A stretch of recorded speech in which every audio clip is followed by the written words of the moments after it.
We're going to start out briefly with a few introductions. So my name is Tim Wasielewski. I'm the Senior Director of the Home Life Program here at Milton Hershey School, which is our residential program, and student safety.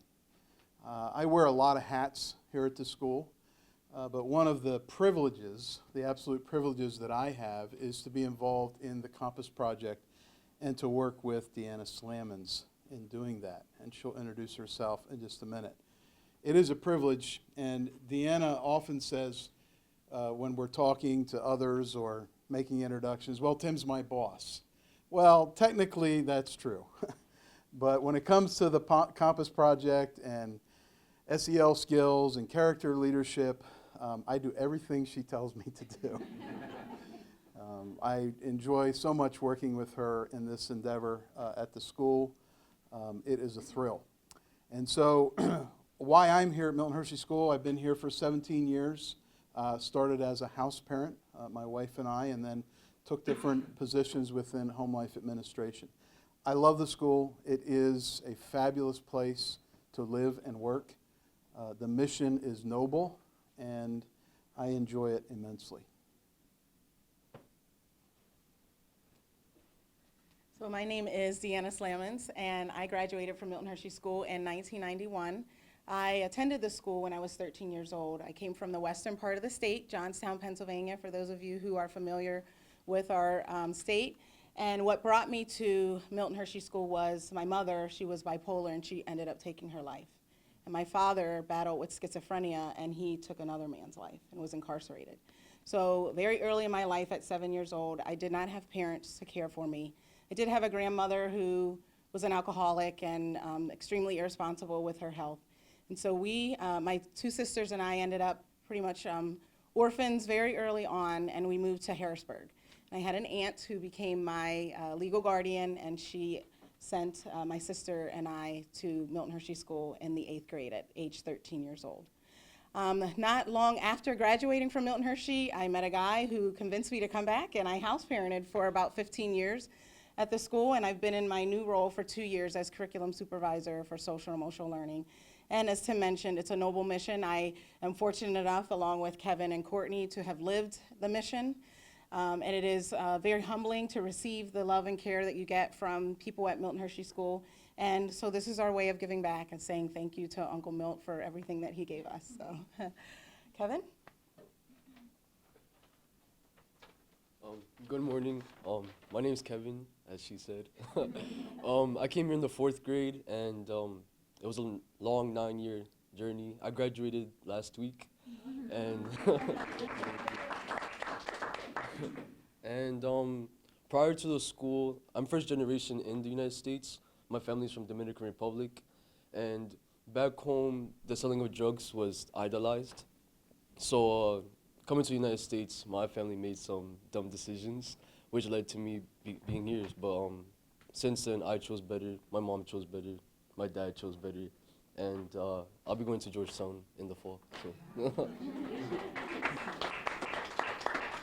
It's hard to compete with that. Well, my name is Courtney Bradley. I've been here for 4 going on 5 years. I came here at the end of my 7th grade year. Before Milton Hershey School, I moved from shelter to family member's house with my mother and my little brother. But through Milton Hershey, I've just gotten a stable home for me to be well. Okay, thank you, Courtney, Kevin, Deanna. So why are we here this morning? What are we here to talk about? We're here to talk about a transformational character and leadership program called the Compass Project. And really to maybe give you some pointers and some tips as to how you can engage students in a program like this at your school or institution or organization. Go ahead, Deanna. What are our objectives this morning? We have 2 of them. And the first one is to discover the power of how tradition and foundational values can shape a school's leadership culture. So we want to do that by tradition and foundational values. These are things that can help shape a culture. And we can do that by capitalizing on our story. Everyone in here comes from a school or organization that has a unique story. utilizing the structures that you already have in place to solidify your purpose. For us at Milton Hershey School, those are framed around our sacred values, and you can see those on the outside ring there of the compass. Commitment to mission, integrity, positive spirit, and mutual respect. These core values may not specifically be the words that Mr. and Mrs. Hershey use within the deed of trust, but they are ideals and principles that are lived out in the deed of trust and that we attempt to exemplify. So those traditions, that legacy, those foundational values are what we're building our leadership engagement program around. The second objective then is to demonstrate how these values can be taught through core social and emotional learning skills. And those key skills can be used to develop 21st century leaders. I'd like to say that core SEL skills really create competent leaders and good citizens. And when I say core SEL skills, I'm referring specifically to things like values, our sacred values, diversity, respect, problem solving, reflection, self-esteem, overcoming obstacles, responsible decision making, and prioritization, among many others. These are essential skills that our young people need today, and especially if we're looking to develop strategic leaders. Those are important skills to have. It really comes down to what kind of students do we want to develop? What's our product? We're not involved in manufacturing. We don't make widgets. We're working with the lives of young people. What do we want to prepare them to do? Is it simply preparing them academically to learn and earn a degree, or is it shaping them to become the people of character and equip them for life's challenges? So our two objectives then would be to look at how we use our tradition and values and our structures that already exist, and then teaching these core SEL skills for leadership. Those are our objectives. As I was saying, here at Milton Hershey School, our sacred values are rooted within our deed of trust. And when I say deed of trust, that's Milton Hershey nomenclature for what our foundational document of our institution is. And that was created by the wisdom of Mr. Hershey and his associates. And we really do have a unique advantage here at Milton Hershey School. Our story is powerful. It's compassionate. It is noble. Mr. and Mrs. Hershey, who could have no children. A man of great success and wealth, but yet gave all of that for the benefit of others. And so these values serve as a moral compass to things like integrity and mutual respect. This is our personal choices, relating to ourselves and relating to others, doing good. And then also our sacred values serve as a leadership guide for goal setting and perseverance. We see this in commitment to mission and positive spirit.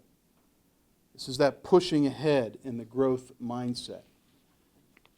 So through Mr. Hershey and these values, we have a really unique situation and structure to work with.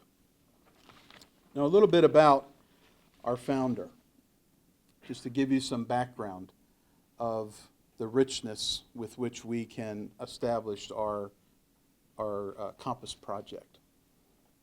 By his deeds and his way of life, his legacy, his rich history, they serve as a powerful example of the articulation of these values.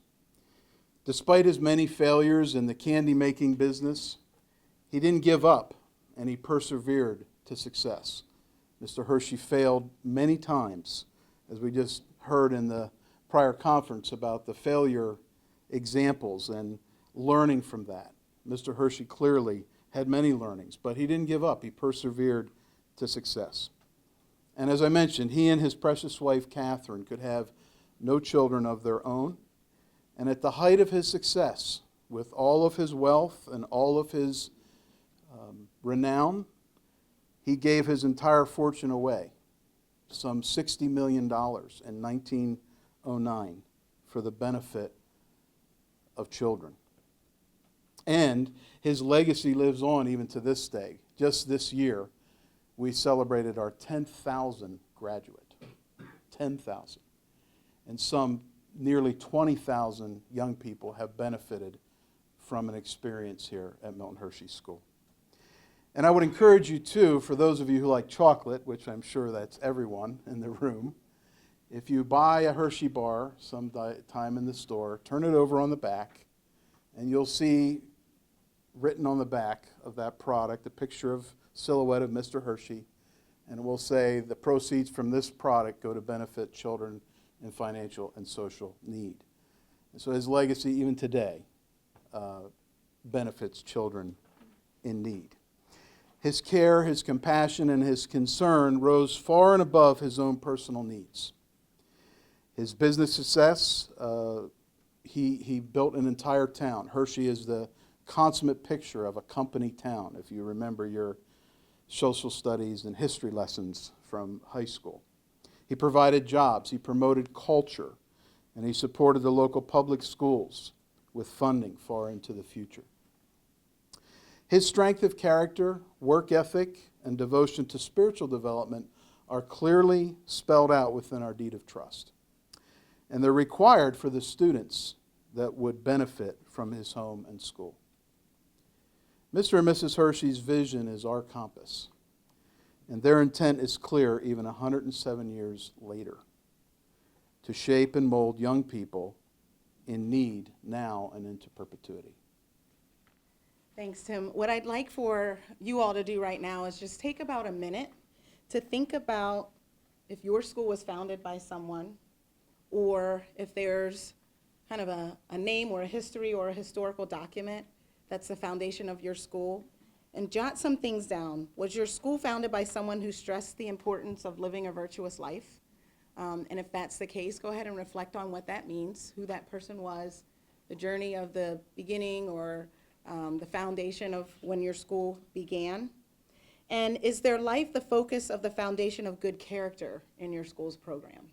Is it just a name, or is it, hey, we're Saint, et cetera, fill in the blank, and this saint is something that we desire to have show up more, in our school and in the language that we have written almost everywhere. And what I'd like, I'm just going to put maybe one or two of you on the spot, if that's okay. Is there anyone in here who would like to share the name or the founding document or principles of what your school was founded on? Hi, my name's Catherine Zucco, and I'm from MMI Preparatory School, which is in Freeland, Pennsylvania. And it's a very small town in between Hazleton and Wilkes-Barre. But our founders were Eckley and Sophia Cox. They came to the area knowing that there were many miners who weren't able to make a good living for themselves. So they thought if they created a school for miners and mechanics, that's why it's called MMI, that they would be able to help those people so that they could become supervisors and then basically help people move on to make a better living for themselves. And then it became a college preparatory school in the 60s, 70s, and 80s. And I guess it's just that idea of giving back and service that's the main idea behind our founders, and we continue to live up to that, or we try to. Aloha mai kākou. Our institution is Kamehameha Schools, which was founded by our Princess Bernice Pauahi Bishop through her will that provides education for Hawaiian children through Christian and Hawaiian values. It's a trust organization, and we see a lot of similarities with the Milton Hershey School. And our Hawaiian population was severely decimated through disease and other means. And this is a way to bring our people back to the forefront and to provide the education that we sorely need. I learned a bit about Chief Kamehameha. What was his role? King Kamehameha was the uniting chief, the unifying chief. Hawaii was a chain of islands that were ruled by kings, chiefs of each of the islands. And King Kamehameha unified the island as one nation, the islands as one nation. I am Monica Crawford. I'm from Fayetteville, North Carolina, and I teach at E. Smith High School, which stands for Ezekiel Ezra Smith, and I'm also a graduate there. Dr. Smith was the principal of the first graded school in the North Carolina for Black people, and he dedicated the land to be first to be our school. He was a statesman, he was a senator, and he valued education. So he dedicated land at which eventually became Fayetteville State University. And the graded school that was named up the street for him is to honor his name. What our school had the opportunity to participate in this year is a leadership conference, and actually we didn't participate, we designed it. And when I say we, I can say the students designed it. We designed a leadership conference for students. 250 students from around the area, along with our students, joined in on what we called Live the Dream, the sweet seas of success. And highlighted at the bottom of the screen are the 21st century skills. However, we added two. Can anyone guess the two additional skills that we added to our sweet dream? I know it's difficult to see the print. Cultural competence and character. Yes, we are launching an initiative that is expanding our horizons for multicultural global education. And as was mentioned earlier, our sacred values are becoming more and more the forefront and foundation of everything that we're doing, and so we added cultural competence and character along with the other four. What was neat about this conference is we began to connect the old and the new. So I would encourage you, if you are thinking about designing a character and leadership program, is to look at some of the traditions. It's one of the reasons why I asked you to reflect on your founders and why your school is existing, and to look at those people, to look at those traditions, to look at those values, even in phrases on your literature, and connect the old of all those old-fashioned language and values to new 21st century skills. And the students were really remarkable and just kind of thinking about ways that we could look at Milton Hershey's life connecting to the 6 C's. So the students designed the conference. Several of them actually facilitated a breakout session. Yeah, they worked out too. A breakout session, and a good deal of it was experiential learning, just really thinking about what Mr. Hershey and Mrs. Hershey did. Also, I want to let you know that this conference was at the beginning of our Founders Week. So we have a week-long session during the school year that we really look at historical documents. We look at Mr. Hershey the man. We look at old footage. And we really celebrate his life, and we celebrate, I was going to say Kitty. She's affectionately known as Kitty, so if you think of Catherine Hershey, you can call her Kitty, it's okay. And so for that week, we looked at a lot of things that Mr. Hershey and Kitty did, and we actually had a culminating dinner right around the Thanksgiving break, and you can advance that slide.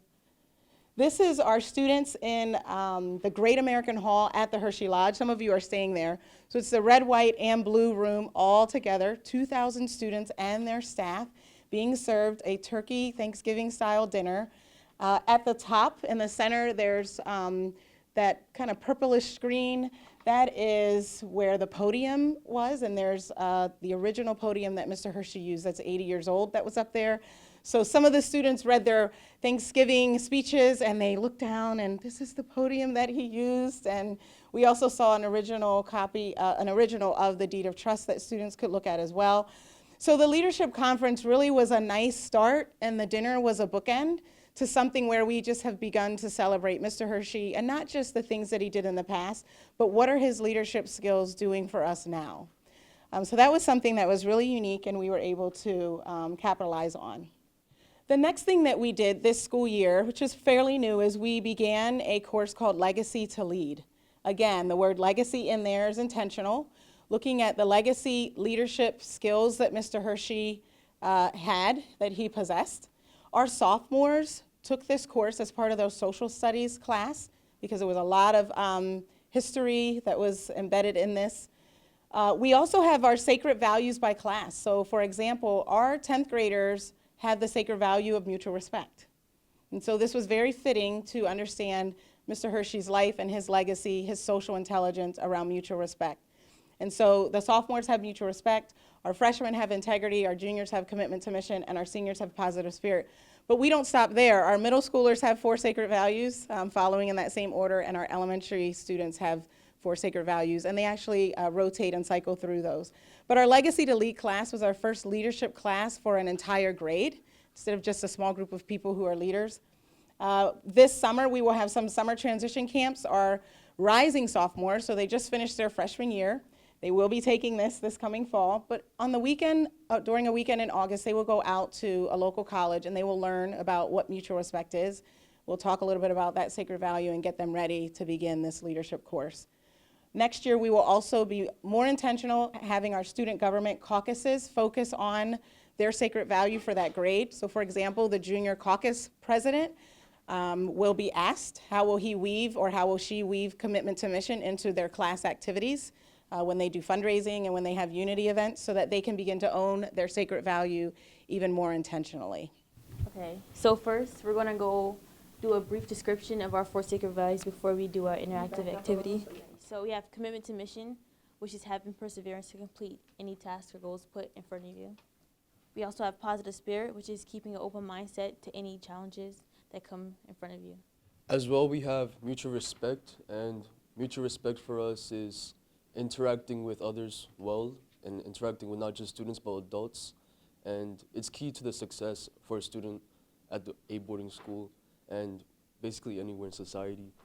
And then the last one is integrity, and integrity deals with being honest with others, but also being honest with yourself, because not at all times will someone be looking over your shoulders. So yeah, these are the 4 sacred values. Now we're gonna do our interactive activity. So we're gonna ask you to go out into the hall and look at the 6 C's, the 6 sweet C's, their boards outside. We also use them in our leadership conference. We want you to read the descriptions and try to connect them to our 4 sacred values that we just taught you now. So I'm gonna ask for 2 or 3 volunteers to read, to tell us what they read in a board.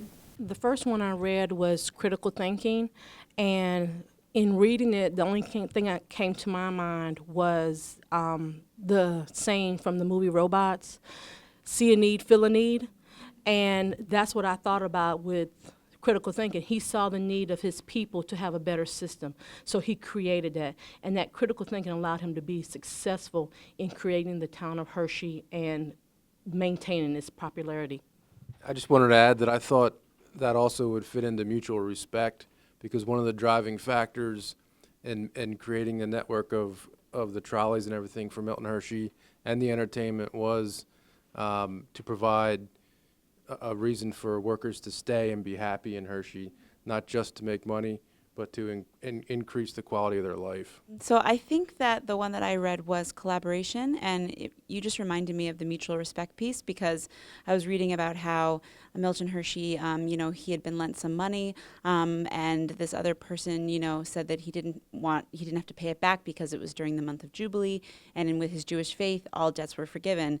But I think that Milton Hershey wanted to respect both this man's faith, but also his commitment to paying this person back, and so he asked to donate money to a charity of that man's choice. So to me, mutual respect falls into that category. Okay, so I read the same one that you read, and I was thinking it falls along the lines with integrity. Now we're gonna ask for any volunteers to say any sacred values or so that your school has, something like the sacred values. Hi, I'm from Lower Dauphin School District, which is pretty close by here. We have Falcon Pride, and our letters for Pride stand for perseverance, respect, integrity, discipline, and excellence. And we foster that all throughout the year. I would say those are pretty much some foundational, what's the word I'm looking for? Values, thank you. Foundational values for our school. Integrity is definitely one of your core values, but I would say also character. They're all a lot, building character, quality character traits. And I'm from Derry Township, which is blessed to be part of the Hershey community. And we have the COCO principles, which stand for community, opportunity, citizenship, ownership, and academics. And I think that really fits the commitment to mission, the mutual respect, and the integrity. The sweet 6 C's are described as the 21st century skills. And what's important to us is that you can see that the characteristics that our founder, Milton Hershey, had are still a success in the 21st century, and they connect to our four sacred values. So if a student is learning or developing through the four sacred values, he or she is going to end up developing these sweet 6 C's and demonstrating them. And in the end, that creates a productive citizen, which is the goal of the education system. So now we're going to get a little bit into the nuts and bolts. So what does this mean? We all are part of schools, and with schools come misbehavior. It's one of the reasons why we are focusing on character, because we have this wonderful D word right here. We all have discipline systems we don't necessarily like to talk about. We like to think that, oh yes, this is the sweet smell of chocolate and the C's would make all of our kids better. And that's not necessarily the case. But if we're not careful, we may look at our discipline system as something that's not connected to our mission or our values. So what Milton Hershey School is beginning to do this year is align our sacred values with our discipline system, and even with our merit system and performance system, the ways that we reward children for doing well and ways that we say to children, no, you're not quite there yet, and you need to do better. And that's a challenge because a lot of discipline systems are rules-based and extremely situational, and values are kind of lofty ideals that ebb and flow, and you can't really grasp them. But we're trying to do that as best we can. What we've done is with our four sacred values, we have 4 behavior statements, and I didn't want to bore you with all of those, under each one that our adult community, all the way down to our 4-year-olds, are beginning to live by. So that will be very interesting this year as we try to match behaviors to just 4 statements under mutual respect. I'll tell you, from October until May of the school year, it took us to narrow down 16 statements. And so that's how many hands were in it. Students were giving feedback, house parents, teachers, all the way up to President Gert was giving feedback on these 16 statements. And one of our rules was, is this a statement a 4-year-old can understand? So if you have a character and leadership development program, make sure some of the language fits your littlest ones, your ones probably even who are cognitively challenged, so that this isn't something for student leaders who, you know, they're the only ones who are asked to do this. So that was a challenge for us, which is why we went back to the drawing board 6 months later, thinking, why can't we get this right? And it was because we wanted to make sure that our youngest kids were able to have a sense of ownership in it. And ultimately, what you want your values to do is to teach this, moral reasoning. How can children take their character and leadership, and once they're away from Milton Hershey School, apply those character and leadership principles to their days outside of Milton Hershey, to their careers on their college campuses? It's okay if they act right for us, but we haven't done our job if later when they leave, they're making some poor character choices. And then what we're also going to focus on today is the foundation for what we believe is core character and leadership skills is social and emotional learning. All right, so every school or every organization has a certain goal for their students, and not just academically, but holistically. You want that student to develop in some way. And if it's the Roman Catholic schools or Catholic schools have the 4 pillars of the church, Germantown has, I believe, 5 expressions that they want their students to develop through. Lord Dolphin has their sacred values, and we have the Compass Project. And the Compass Project basically is a new project we made, I believe, last year, and it is to promote intellectual, social, and emotional growth. And Courtney will explain in depth. So we have these 4 pillars of the Compass Project. We start off with character and leadership over here. We had opportunities for our students to participate in things like etiquette classes and leadership conferences. Like, I was part of the leadership conference, and what we did was we learned about how to implement ourselves in being leaders and being different types of leaders. And then we took the education down the vine, and we had the mini leadership conference, which was for middle school students and elementary students, and to help them learn as well. Physical health and wellness, and students have to have 5 hours a week for physical activity, which doesn't seem like that much, but when your schedule's full, it's a lot, but it keeps us healthy and well. We have a chore program to not only keep our houses clean now because we live in a house with 12 other students, plus our house parents and their kids, but also so when we go out into the real world, we could be able to keep ourselves clean and well as well. And we have portion control to make sure that children are not taking too much of abundance to keep everybody healthy. Social and emotional learning. We have family time. So my student home family times on Sundays nights, after like Sundays night we have chapel. So we usually a reflective chapel, and it could be anything from just sitting talking to going and watching a movie to going to Sonic after because milkshakes are half off. Like, if anything, it's just us bonding together and being a family, because that's what we are. We're a family. We're a family apart away from our family. And we have student home vacations, which we just did now. A week ago, we just had student home vacation. And student home vacation is usually, like, student homes will go somewhere. Like, I know two student homes that went to Tennessee or, like, D.C. or something like that. But my student home, we stayed at our student home. We did day visits. But that was also a lot of fun because we end up saving more money that way. So last, we have our child spiritual development. We have things like chapel. We have every single Sunday. Pastor Mike, we have him, he teaches us about the Lord. And then we have our student home devotions where we connect with the Lord, with other people. And then we have groups like Something. We have a youth group that's in our school. And Something is like how we connect with God ourselves, how we personalize it and we get together. Something also had this retreat recently where I think the middle schoolers go too. It was high schoolers and middle schoolers, and they went to like a camp and they just learned more about the Lord and connected more.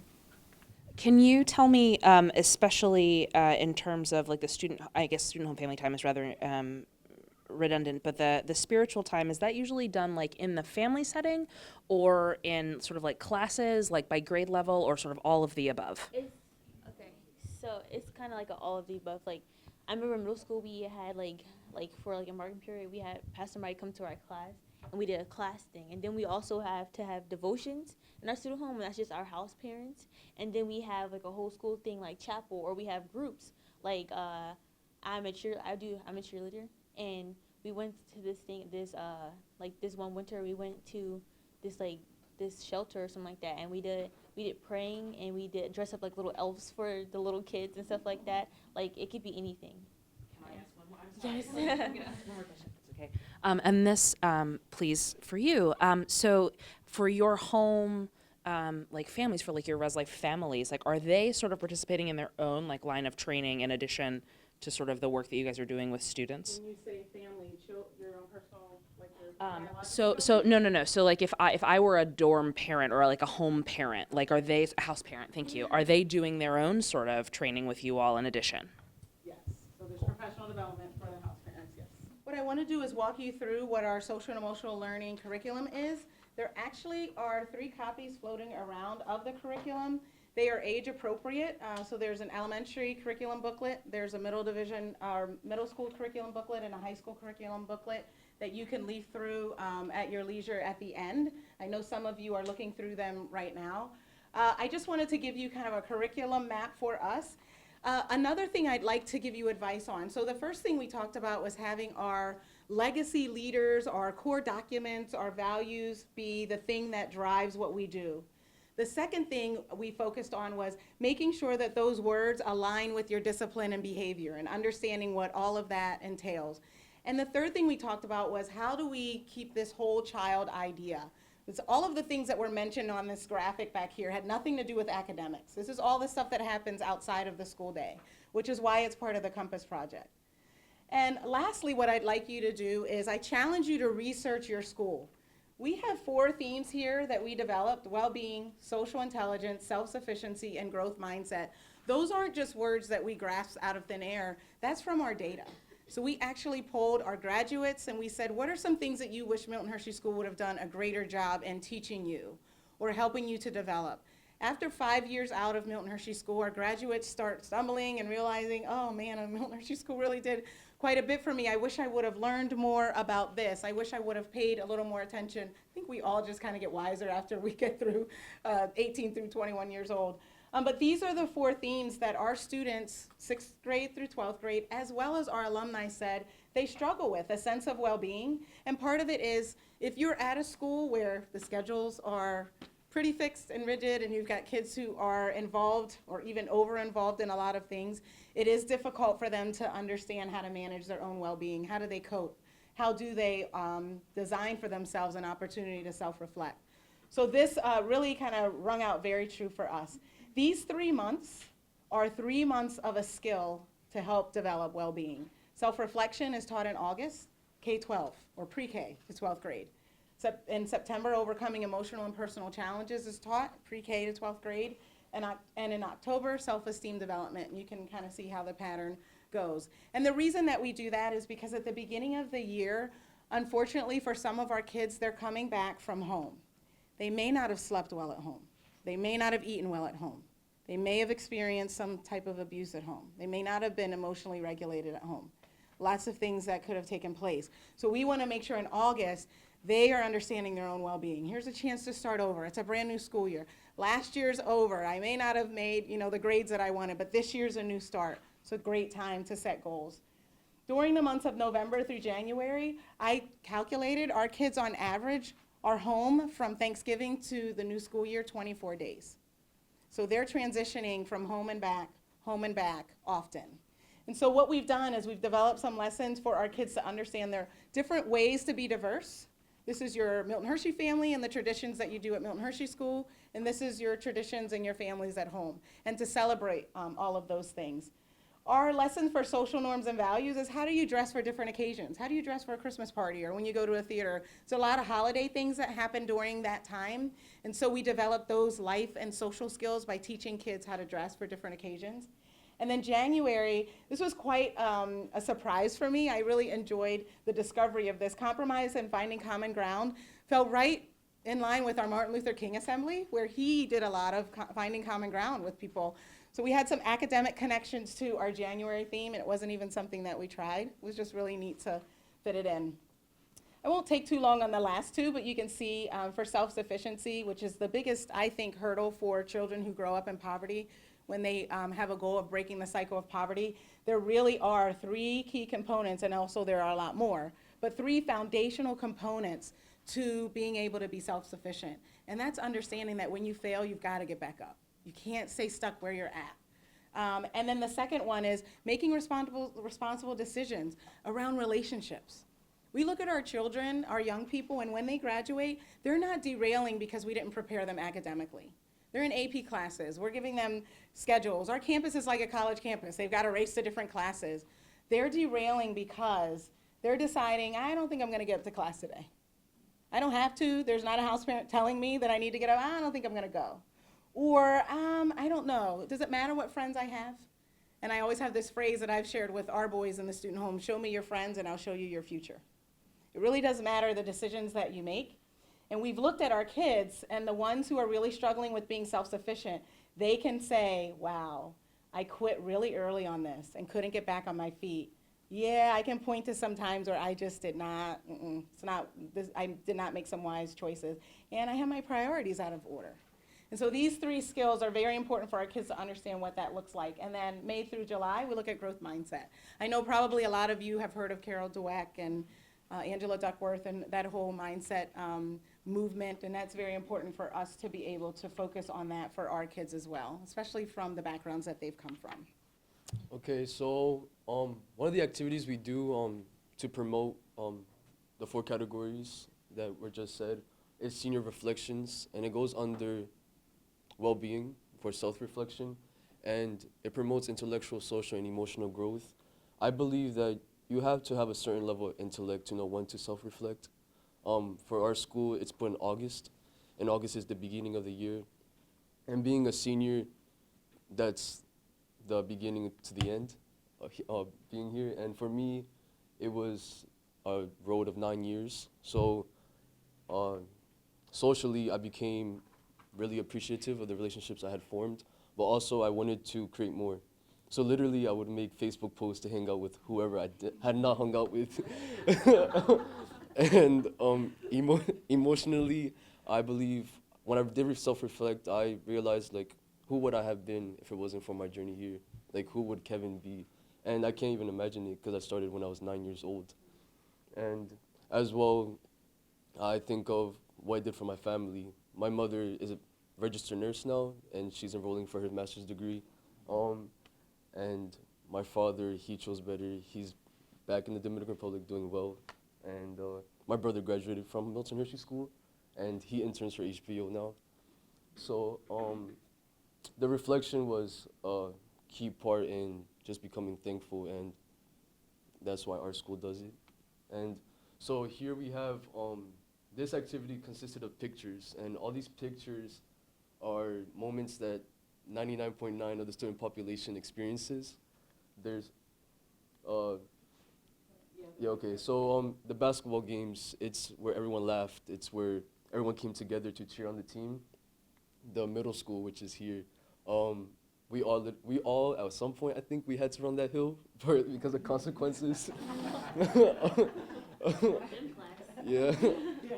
Here's the town center of the high school, and this is where we gather before school and at the end of school. And this is the memorial of our founders and the Milton Hershey family. And every single senior at the end of their senior year goes to visit. And the bicycles, if you were here at a young age, everyone had a bicycle and a helmet, and you would ride around with your friends. And in the top corner is the golden boy in Milton Hershey. Okay. So we were asked to pick one picture that like stood out to us as a senior, and we were asked to explain why. I chose the Milton Hershey and the golden boy, and I chose this picture because the same look the boy is giving Milton Hershey, if you were to come to any assembly or gathering of the students, we literally give the same look to the screen. And it's spiritual, almost like a spiritual connection. Milton Hershey isn't here, but if you look at the eyes of the students, we give the same look. And I believe Milton Hershey looks down on us the same way as it is portrayed here. And it's real, like, so, yeah. And my question would be, at your school, with your founders, or just, yeah, with your founders, how do your students connect with the founder, and what experiences do they have at your school that makes it all come together as the experience? This isn't a question you have to answer, but just a question that you can reflect on. We are leaving you with a photo that you can take with you if you would like. Some of you may not know what you're looking at when you look at the photo, and some it's pretty explicit, some of the pictures that you have. But those are for you to go ahead and take home with you. So just in wrapping up, this has been a great experience for Tim and I to kind of rethink about the story that we're telling from the lens of Mr. Hershey. And really what we kind of surmised is that the foundation of his character is social and emotional learning skills. If you saw that curriculum map that I put up, I've just pulled out a number of the lesson titles, and look at these words.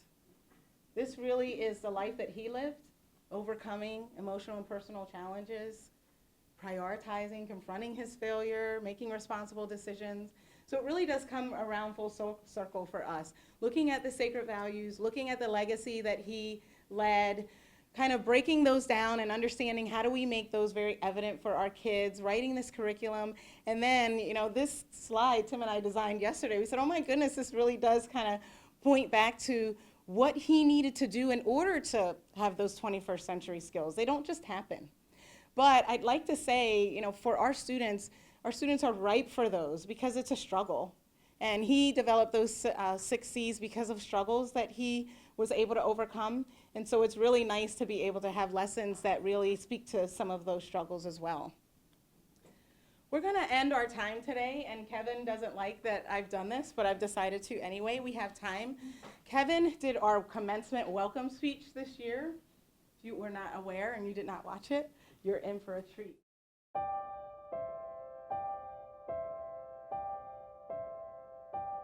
My name is Kevin Martinez, and have been a part of today's graduating class since August of 2007.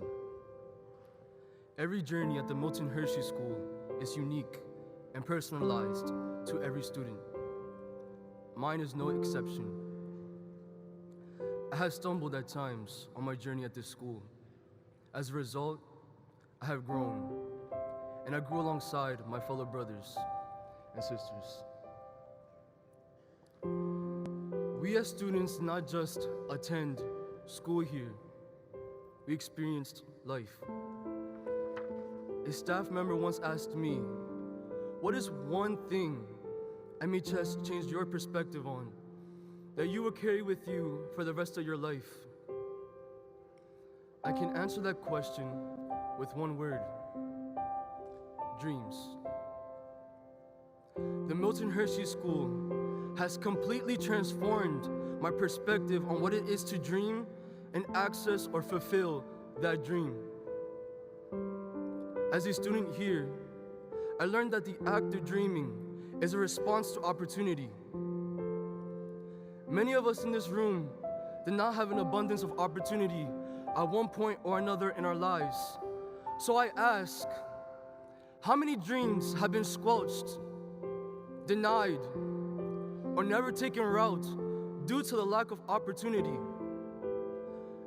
At one point in my life, I did not know how or when I would access my glory. I lived in a community where a single mom was typical, where the selling of drugs was considered acceptable. My father was incarcerated when I was only 8 years old.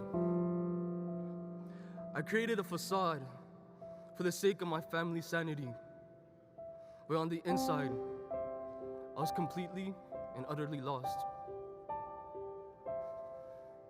And thoughts of where my father was constantly ran through my mind.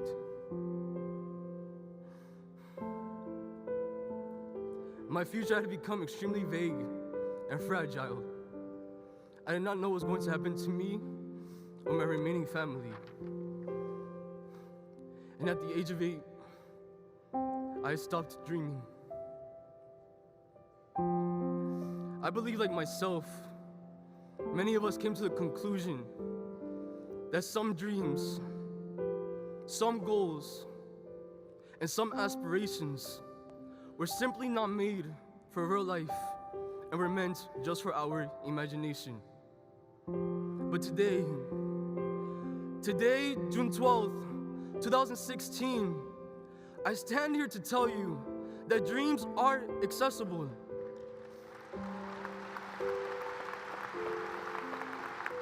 Dreams are accessible with the united power of one. Take a look at all these brown and gold gowns on this stage. Statistics and reality predetermined it was not realistic for us to be standing before you, educated, healthy, alive, and with post-secondary plans.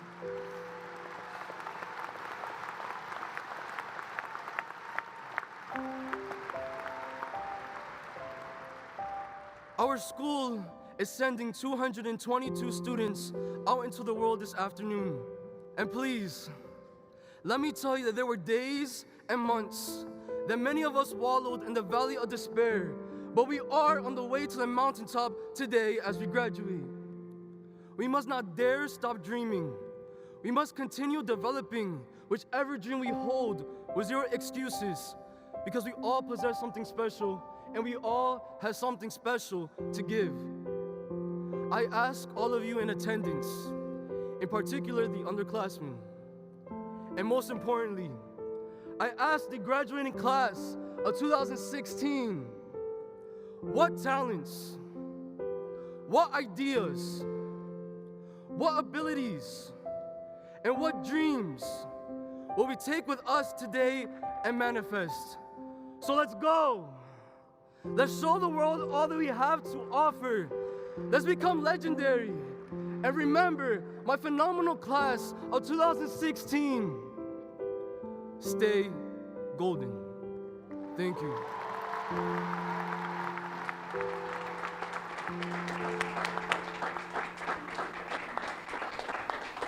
Thank you so much. It was a pleasure for us to talk with you today about character and leadership. Obviously, the stories are so deep. We have a foundation that is, it's eternal, it feels sometimes, just the legacy that Mr. Hershey left. And so we are so happy that you were able to be a part of it. And we'll take any questions. We'll stay after for a little bit. Tim and I are homeroom people, so we may have to scatter a little bit, but we are here. We also have, would you stand up just and introduce yourself? We have another member of the class of 2016. My name is Brad Chambers. I graduated a week ago. He hitched a ride with Kevin because he's going to IUT for for his orientation today. So he's making a responsible decision going on his orientation on the day that he needs to go. So just excited to have him here as well. So Omri's here as well to talk to. But thank you so much. It was a joy to spend some time with you today.